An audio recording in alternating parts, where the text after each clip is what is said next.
Hi everybody, it's Jess Larsen here with another video for Simon Says Stamp. Today we are creating a rainbow card using a lot of different distress inks and quite a bit of masking. So I started off by adhering my card to my grid mat using some removable adhesive. And then I also adhered a post-it to the top and the bottom of the card, masking off just the center area of the front of the card because that's where I want to create my rainbow strips. I want each of the stripes on my rainbow to be about that wide. I think it's a half of an inch, I'm not for sure, but that doesn't really matter as long as they're all even. All right, so now we're ready to start inking up our first strip, and we're starting with red. We're going in rainbow order: red, orange, yellow, green, blue, purple. And for the red, I picked two different colors of distress inks, and you don't have to do this, just one ink would have worked probably just as well, but I thought it added a little bit more depth to do two colors. And I'm just using my little inky blending tool to put that ink onto the paper. And normally I would work on my Ranger craft mat, just ease of cleanup, and it's really easy to use when you're using distress inks. But for this, I actually was kind of using my grid mat to measure things out and to mask. So I decided not to this time, but it's really easy to clean up your grid mat. Just use a little Windex and a rag and all your ink should come off. So now you can see my two little half-inch strips there, and I'm just taking one off, putting it below the next one, and I already will have my perfectly placed, perfectly even stripe for next time. So now I'm using the orange distress ink, and you can see I ended up putting a little bit of masking paper up top. The ink is a little bit wet, so a post-it just wouldn't stick to that red ink, so I had to use a little bit of masking paper, and that worked a little bit better. That's Eclipse masking paper. That's available at the Simon Says Stamp store. It's great when you're using intricate dies or things like that. So again, I used two colors of orange, and I don't think you really need to. I wanted to go for a more vibrant look, so I did try to add the darker color in at the end.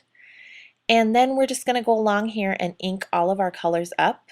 And again, one more time, you'll see I take that half of an inch strip and then just move it down below the next one, so I will have it perfectly placed every time. And then I put my post-its back to mask off the whole thing.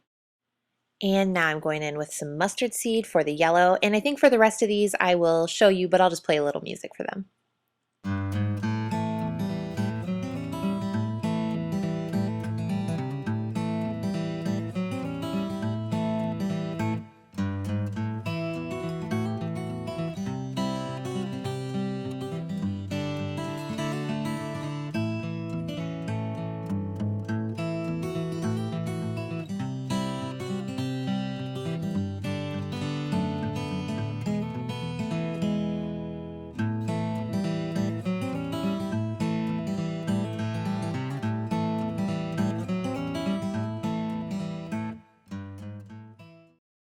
Alright, I'm back. I've already started misting. I'm using Studio Calico's Mr. Huey's in opaque white and blizzard. The white is just as you would think white, but the blizzard is actually just a shimmery, shiny spray. I really like it against this rainbow background.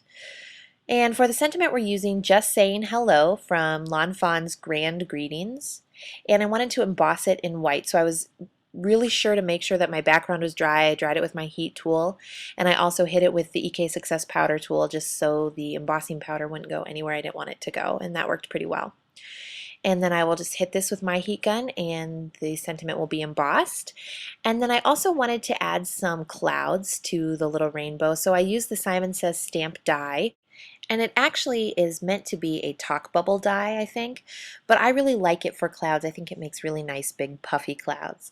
And I'm just adhering those on with some Best Creation foam squares. And then I'm going to take the We Are Memory Keepers corner rounder and then just round the corners using the half of an inch corner round.